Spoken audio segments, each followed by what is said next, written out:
અનામીમાં જવું પડે અને એટલે મહાપુરુષો પોકાર કરી કરીને કહે છે કે પોચ ભૂતોના બંગલામાં તું રહેવા વાળો કોણ છે?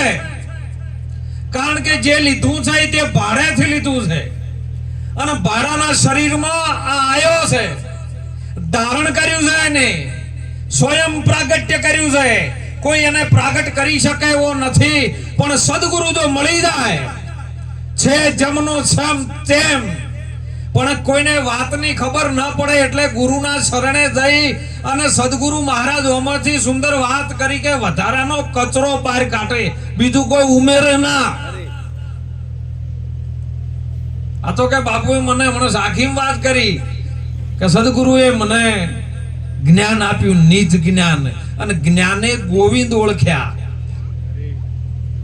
જ્ઞાન કરીને તમે ગોવિંદ ઓળખો, પછી ઓળખ્યા પછી તમે કયો રહો છો મને કહો. ઓળખ્યા પછી તમે રહો છો કે ગુરુ રહેશે બે રહે ખરું મહારાજ? તો ઘણા એમ કે છે કે જ્ઞાને કરીને અમે ગોવિંદ ને ઓળખ્યા, તો ઓળખવા વાળો કોણ હતો? ગુરુ ગોવિંદ दोनों एक है, जाक सके तो जाक, एक नजर दो आंख है. મહાપુરુષોના વાતનો સિદ્ધાંત જ્યાં સુધી આપણને અનુભૂતિ એની ન થાય ને ત્યાં સુધી આરી વાત સમજણમાં આવે એવી નથી. જેને જેને વાત સમજણમાં આવી ને ઈ મહાપુરુષોની બલિહારી છે. વાત ક્યારે સમજણમાં આવે? તમારું અંતકરણ શુદ્ધ કરવા માટે ગુરુ ચરણે જઈને એક ચિત્તે તમે હે લાખા અલખને આરાધો અને પછી ધરી લો અવિનાશીમાં ધ્યાન. જન્મવાનું ને મરવાનું તમારે મટી જાય ને પછી પદ થઈ જાય નિર્વાણ. આ વાત જ્યારે ગુરુ મહારાજના વચનમાં સ્થિરતા પદ આવે ને ત્યારે આ વાત જમશે એમ સમજાઈ જાય એવી છે. અને સમજ્યા પછી કરવું કોઈ નહીં પડતું. સમજ્યા વગર તો કરવા જ્યાં ગોટાળે ચડી જાઓ. અને એટલે આવા સંતો જગાડી રહ્યા છે રાત દિવસો. સંતોને તમારું બીજું કોઈ જોતું નથી, તમે જાગી જાઓ બસ. ઈ જાગ્યા છે ને એટલે બીજાને જગાડે છે, ને જાગેલો હોય તો બીજાને જગાડે, ન કે ઊંઝેલો હોય જગાડી શકે એવો. એ પોતાના પદમાં જગાડે છે, પોતાના સ્વરૂપમાં જગાડવા માટે રાત દિવસ સંતો મહેનત કરી રહ્યા છે. અને મહાપુરુષોનો મહિમા આદિ અનાદિથી જમ સ્વયં ગવાતો આવ્યો. ભલે રસ્તા સ્ટેપ બદલાઈ ગયા, કોઈ નામ જમ સ્વયં ભૂમિકા આવી, એમ નામ અલગ અલગ આવ્યું, પણ વસ્તુ એકની એક છે. કોઈ બ્રાહ્મણ ને કોઈ વાણિયા ને કોઈ સૈયદ ને શેખ જ્ઞાન કરીને ઓળખો તો આત્મા સૌમાં. બસ આત્માને ઓળખવાની જ વાત કરી છે. અને મહાપુરુષો કહે છે, સંતો કહે છે, આપણા ભારતના તત્વજ્ઞાની જે મહાપુરુષો જેને તત્વનો તાર નિચોડ્યો છે ને ઈ વાત કરે છે કે સાહેબ આર્યું આવી રીતનું છે. દૂધમાં ઘી ઓમ ઠસો ઠસ ભરેલું છે, પણ ડાયરેક્ટ આપણે એને દીવો ન કરી શકો, ડાયરેક્ટ એને લઈ ના શકો. અને એટલા માટે છાશના છોટાનો સંગ કરવો પડે. એ સાસ કેરા સંગમાં ભઈ દૂધડા રે બિગડ્યા, એ દૂધડા બિગડ્યા એ તો ગરજ થઈ નિવાડિયા. જોરે કબીરા મને ભજન ધૂન લાગી. એને સંગ કર્યો ને સાસનો, સાહેબ 1000 મણ ભલે ભેળું કર્યું હોય દૂધ, પણ એક ટીપું નાનામાં નાનું છે. એમાં મહાપુરુષો કહે છે કે એક નાનામાં નાનું એક ટીપું જો કદાચ સત્સંગ રૂપી ટીપું પડી જાય, ગુરુ મહારાજના એક શબ્દ રૂપીમાં ટીપું પડી જાય ને તો 1000 મણ જે ખટાશ છે નીકળી જાય અને ગરથ થઈને બહાર આવે. અને ગરથ છે ને એવું તત્વ છે સાહેબ, ગમે એટલું ડૂબાડો ને તો પછી ડૂબે. કૂણું આવે, હાવ એકદમ કૂણું માખણ, પણ એને ગુરુ મહારાજની બ્રહ્મ અગ્નિ હોમું મૂકવું પડે. અને અગ્નિ હોમું મૂકો ને એટલે પછી એને બીજું કોઈ કરવું ના પડે, જાતે ઓગળી જાય. બરફ જોમેલો છે પીતાંબરભાઈ, પણ એને ઓગાળવો હોય તો ફ્રીજની બહાર કાઢવો પડે. આ પોચ ભૂતોનો ફ્રીજની અંદરથી ફ્રીજ બહાર જ નથી નીકળતું, એમ જોમેલું છે મોય મોય. પણ જો કદાચ આ ફ્રીજ એક બાજુ મૂકી દે ને જેમ છે એમ તો બહાર મૂકી દે ને તો બરફ પાણીમાંથી જ બનેલો છે એમ નેમ ખબર પડી જાય ખાલી પવન અડે ને એટલે જેમ છે એમનું એમ પાણી. આ વાત ખાલી સમજવાની છે, બીજું કોઈ ગોટાળે ચડવાની વાતો નથી. સમજ્યા એનો અભય પદને પામ્યા અને ઊંઘેલે જન્મ ગુમાયા. કહે કબીર સુનો જેને મનને સાધ્યું, જોઈ લો રમતા જોગિયા કાયાનગર માં આયા. આ અગમ સંદેશા લાયા, જે ગમ આપણને નથી ખબર પડતી એ ગુરુ મહારાજ આવા તત્વજ્ઞાની સંતો આ લાયા. જેમ હતું એમનું એમ લાયા, પણ સમજવા વાળામાં ખોમી હોય કો તો સમજાવવા વાળામાં ખોમી હોય. અને એટલે મહાપુરુષો આપણને જગાડી દેશે કે આ પોત ભૂતોના બંગલામાં બોલવા વાળો કોણ છે.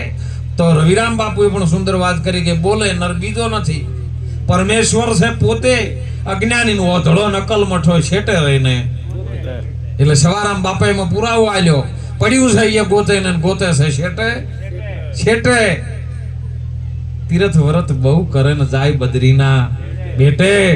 હે આ બધી જમ છે ને એમ વાત કરી તો આદમ તો અંતરમાં રહેશે ને ભજન કરો તો ભેટે. 10 સવાને ગુરુ ભૂલકર મળી ગયા નાદના બૂંદના. નાદનો નહીં બૂંદનો નહીં હો આર્યો. ઘણા એમ કે છે કે બોલા છે નાદ છે, પણ ના, એ નાદનો નથી. એ નાદને બોલાવા વાળો કોણ છે એને ઓળખવાનો છે. જે નાદ રૂપી બધા કે છે કે બોલે છે, પણ એને બોલાવા વાળો કોણ છે એ તમારું સ્વરૂપ છે. અને સ્વરૂપની ઝાંખી કરાવવા માટે મહાપુરુષો સંતોની સદગુરુની જરૂર પડે છે. કારણ કે ભગવાન રામ જ્યારે આ ધરતી ઉપર અવતાર ધારણ કરીને આવ્યા છે, કૌશલ્યાના કુખે છે ને જન્મ લીધો. સાહેબ હું દરેકને એક જ હાથ જોડીને વિનંતી કરું, આજે બધાએ રામ રામ રામ રામ આખું જગત કરી રહ્યું છે. હમણાં જે 22 તારીખે તો આખા ભારતમાં ડંકો વાગ્યો રામ રામ રામ. પણ એ રામ તો દશરથનો બેટો હતો ને.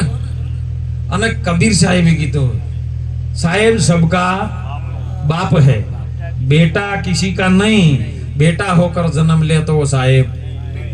तो ई दशरथ नो बेटो तो दशरथ नो राम कयो सही मन को जो तो वेटाई ना जाता बस. कारण के कोनो बेटो थઈને આયો નહીં તો આ તો રોમુ દશરથ નો બેટો હતો. તો અસલી રામ કયો છે એને તો મારા સંતો કાય બતાઈ શકે, બીજા કોઈની તાકાત. અને ઈ રામ મહાપુરુષો કહે છે કે એક રામ તો ઘટો ઘટમાં બોલે છે, બીજા રામ દશરથ ઘેર ડોલે, ત્રીજા રામ સકળ પસારા, ચોથા સબથી ન્યારા. કે મનુષ્ય રામ દશરથના ઘેર જઈને સાકાર સ્વરૂપે બોલે, આત્મ રામ ઘટો ઘટમાં બોલે, એક બિંદુ રામ સકળ પસારા ને નિરામલ નિરંજન રામ છે સબથી.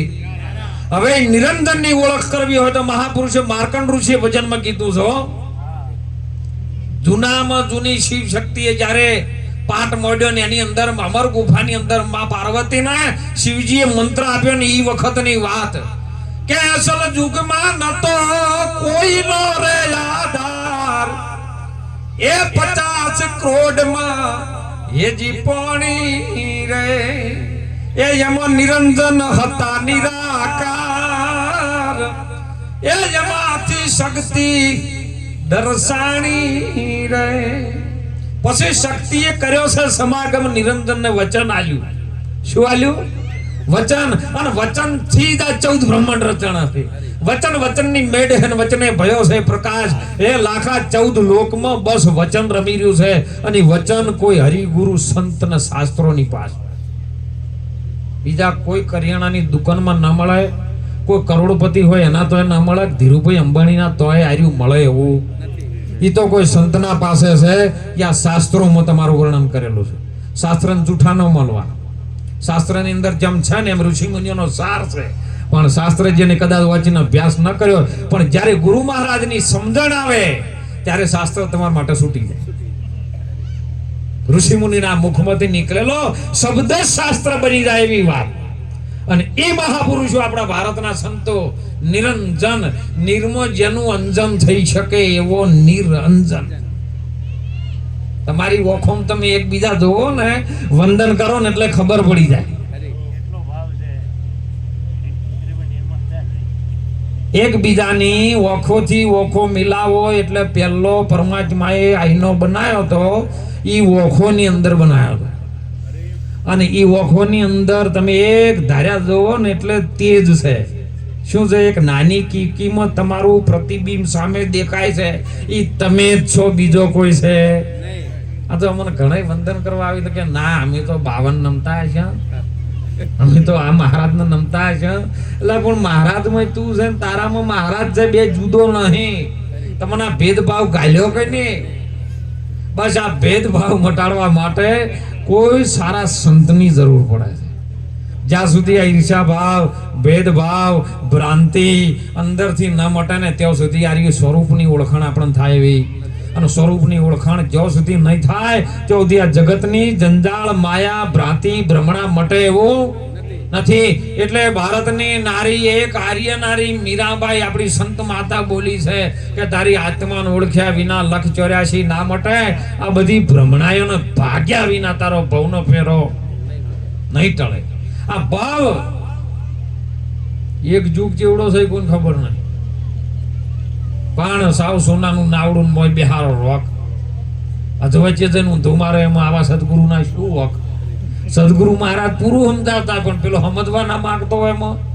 અને એટલે આ પોત ભૂતોના બંગલામાં જે બોલી રહ્યો છે ને પરમેશ્વર છે. કયો રહીને બોલે છે, ભૂમિકા પકડવાની જરૂર છે.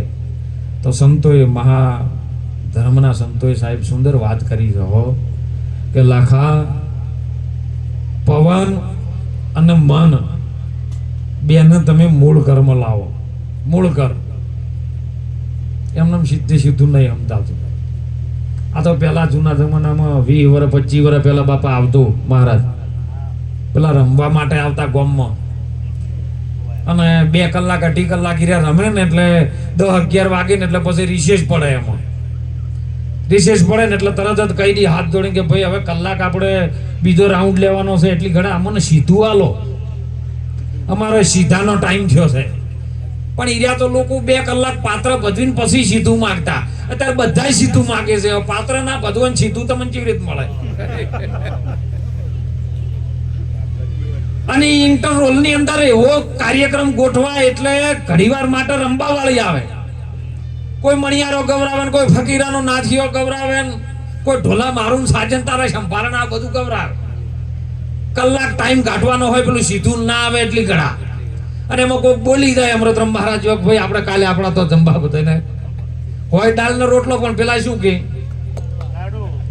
કાલે સીધું પાક્કું ભણો અબાન છે લાડવા, બીજા દાસો દાળ ના રોટલા જ ખાતા. અને અમારી રિસેસમાં એક ભા બેઠા હતા, મૂછો વાપરીને બંદૂક લઈને ખાટલા ચડીને 3 કોઠડીઓ મારી. હવે હોમે જવન્યા બેઠેલા 8-10 જણા કે ભાઈ નાચવા વાળી આવી છે ને આપણે હોમે સીટ મારીને ગીત કટ કરાવવાનું છે. એટલે 5 જવન્યાએ કીધું ભાઈ આપણે મણિયારો જવા દો. એટલે પેલી મણિયારો ચાલુ કર્યો ને એટલે હોમે ડોહાભાઈ ભડાકો કર્યો કે ભાઈ હું સીટ નહીં મારું, હું ભડાકો કર્યો. એટલે પેલો ધોળીને હમણાં જો ભા બોલો કે પેલાને કેટલા આલ્યા છે કે 500 1000 આલો તો આ ગીત કટ થાય ને નહીં થાય. ડોહો બાકી આપણે 1000 આલવા છે, પણ આપણે ફકીરાનો નાથિયો ગવરાવો છે. એ ગીત કીર્તન ફકીરાનો નાથિયો ચાલુ તો પેલા ડોહો જવન્યા કે આ ડોહો એકલો છે ને આપણે ગોઠવું નહીં. કહેવાતું નહીં કે ઘડિયાળ ગાડે પાછા વાળે. પેલા કે આપણે 1000 ના 2000 10 જણા થઈને, પણ આપણે મણિયારો ગવરાવો. 2 બાદ ફેર ભડાકો જો કે આપણે 2 ના 4000. એમ કરતા કરતા અડધો કલાક નીકળી ગયો કે ભાકે મારું મોટું હવે ક્ષેત્ર એમ છે ને ના જવૈયા થાકે એમ નહીં, આપણે હવે કોક કરવું પડશે. બધા આવીને ભડાવો કરીને પેલો જો કે બાપા બોલો હવે 5000 પેલા ની આલ્યા છે, તમારા હાલવા 10000 આલો તો ફકીરાના નાચીઓ આવે ને આવે એવો નહીં. ભાકે આપણે ફકીરાના નાચી એમ 10000 નહીં હાલવા. સવારે ભેંસ છે ને આપણે 80000 ની ઘેર ઉભી છે, તું તાર લઈ જાય જા. હવે હોમે વાળા 2 ભેંસો હાલે તો આર્યું ગીત કટર થાય ને કે ન થાય. પેલા આઈ નાખો ફકીરાનો નાચિયો ગાયો, હવે પેલા 2 ભેંસો ચોથી લાવે જવન્યા. દાડો ઉગ્યો, હવે પેલા ભેંસો લેવા તો સવારે જવું પડે ને. પણ રાતના 4 વાગે આવીને અરે ઊંઝાતા તો હોમે ઓણિયાનું ઘર. એટલે વણિયો ના કાકો 2 ભાઈબંધ જબરજસ્ત કે ગમે એવું શોખ તઈ ઢીલ્યો મારતા, પણ આપણા ભાઈબંધ છે ને આપણા ગ્રાહક છે. ઘરાક ને દુઃખ હોય નક્કી મોનો ના મોનો આ જઈને આયા છે તારના ઊંઘતા ને કોક છે કરું ઓણીઓ રાતે પોસવાજી ઊભો થઈને નહીં આવ્યો કે કાકા છે શું ચિંતા કે રાતે ભેંસ બોલીને આવતો રહ્યો છું અને હવારે પેલા લેવા વાળા આવશે હું જાયો છો તાર કાચી તો ચેવા છે તમને ખબર છે નહીં કૂતરાને રોટલો નહીં નાખતા અને હવારે આવીને ઉભા કે કાકા 80,000 ની ભેંસ આપણે બચાવી પણ હું કહું એટલું તમારે કરવાનું બીજું કોઈ કરવાનું નહીં ગુરુ મહારાજ કહે ને એટલું જ કરવાનું વધારે કરવાનું બચવું હોય તો એટલે કે કાકા તાનો વણિયા ભાઈ અમે એવું કરશે કે હવારે ગમે આવે તમારે ખાલી કોઈ પણ બોલે તમારે ખાલી કહેવાનું કે હંબો બીજું કશું બોલવાનું નહીં દાડો ઉજ્યો હવારે પેલા રંબાવાળા હતા નાઈને ઉભા રહ્યા કણે કે કાકા સીતારામ જય માતાજી જય ગુરુ મહારાજ કે આવો આવો આવો રાતે હતા ઈર્યા જ છો કે હોય રાતે કાકા ભેંસ બોલી હતી રી હાલો કાકો કે અંબુ કે કાકા એવું ના ચાલે હું પોસ માણસો ભેળા